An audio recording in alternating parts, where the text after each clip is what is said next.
गणपतीमध्ये गावाकडे जेव्हा भजन मंडळी येतात तेव्हा ही काळ्या वाटाण्याची उसळ प्रत्येक घराघरामध्ये आवर्जून केली जाते। तर हीच रेसिपी मी आज तुमच्याकरता घेऊन आले, मालवणी पद्धतीची काळ्या वाटाण्याची उसळ। तर चला पटकन रेसिपीला सुरुवात करूया। नमस्कार, मी स्वरूपास किचनमध्ये तुमच्या सर्वांचं खूप मनापासून स्वागत करते। आता मी एका कढईमध्ये थोडंसं तेल टाकून घेतलेलं आहे। सर्वात आधी आपल्याला वाटण करायचं, त्याकरता इथे मी घेतलेला एक कांदा, त्याचबरोबर ओलं खोबरं, हे आपल्याला छान असं मस्त लालसर होईपर्यंत परतवून घ्यायचे सर्व साईडने। स्लो गॅसवरती तुम्हाला हे करायचे।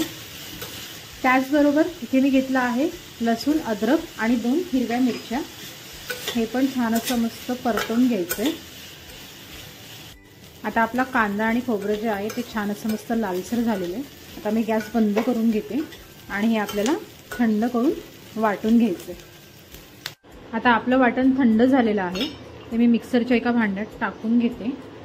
त्याचबरोबर आपल्याला थोडंसं पाणी घालायचे। थोडंसं पाणी घालून हे वाटण आपल्याला वाटून घ्यायचे।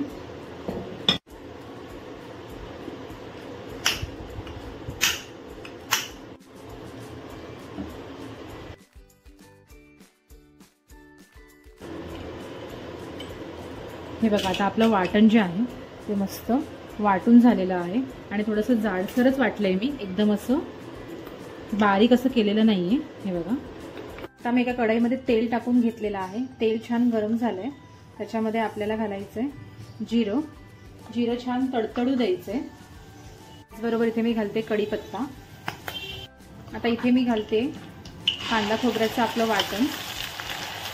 वाटण आपल्याला छान असं मस्त परतवून घ्यायचंय, थोडंसं कलर सुटेपर्यंत ह्याचा, जेणेकरून याचं तेल जे आहे ना ते पण वाटणाने सोडलं पाहिजे। हे बघा, थोडं छान असं आपलं वाटण तयार झालेलं तुम्ही बघू शकता। हे तुम्हाला कंटिन्यू असं परतवत राहायचंय स्लो गॅसवरती। हे बघा, आपल्या वाटणाचा कलर जो आहे ना तो मस्त चेंज झालेला आहे आणि आपलं वाटण पण छान असं मस्त परतवून झालेलं आहे। त्याचबरोबर आपल्या वाटणाने बघा तेल पण सोडलेलं आहे। आता आपल्याला याच्यामध्ये घालायचे मसाले। इथे मी घालते हळद, हा मालवणी मसाला, त्याचबरोबर थोडीशी लाल मिरची पावडर। आता हे सर्व आपल्याला मसाले छान मस्त परतवून घ्यायचे। तसे मिरची घातलेली होती मी, हिरवी मिरची, त्याकरता इथे मी लाल मिरची पावडर थोडंसंच घातलेलं आहे। तुमच्या तिखटपणानुसार तुम्ही घातलं तरी सुद्धा चालेल। आता आपले मसाले छान मस्त परतवून झालेत। तर त्याच्यामध्ये मी घालते इथे काळे वटाणे, हे मी कुकरला लावून शिजवून घेतले थोडंसं मीठ घालून। जर वाटाणे शिजत नसेल तर त्याच्यामध्ये तुम्ही थोडंसं असं बेकिंग सोडा जो आहे ना तो टाकू शकता, पण कसं आहे ना, बेकिंग सोड्याने तुमची वाटाण्याची चव आहे ना ती थोडीशी बदलू शकते।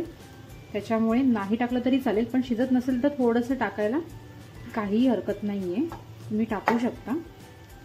त्याचबरोबर इथे मी घेतलेत बटाटे, हे मी सोलून ह्याचे असे बारीक छोटे असे मीडियम साईजमध्ये काप करून घेतलेत। आता हे आपल्याला असं सर्व साईडने मस्त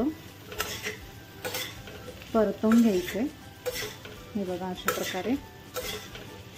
आता ह्याच्यामध्ये मी घालणार आहे हे वाटणाचं पाणी थोडंसं। हे पाणी मी याच्यामध्ये गरम करून घातलेलं आहे। मी पण कुठल्याही भाजीला पाणी गरम करूनच घालायचे। त्याच्यामध्ये मी घालून घेते चवीपुरतं मीठ। आपल्या वाटाण्यांमध्ये पण मीठ आहे, त्या प्रकारे तुम्ही इथे मीठ घालायचंय।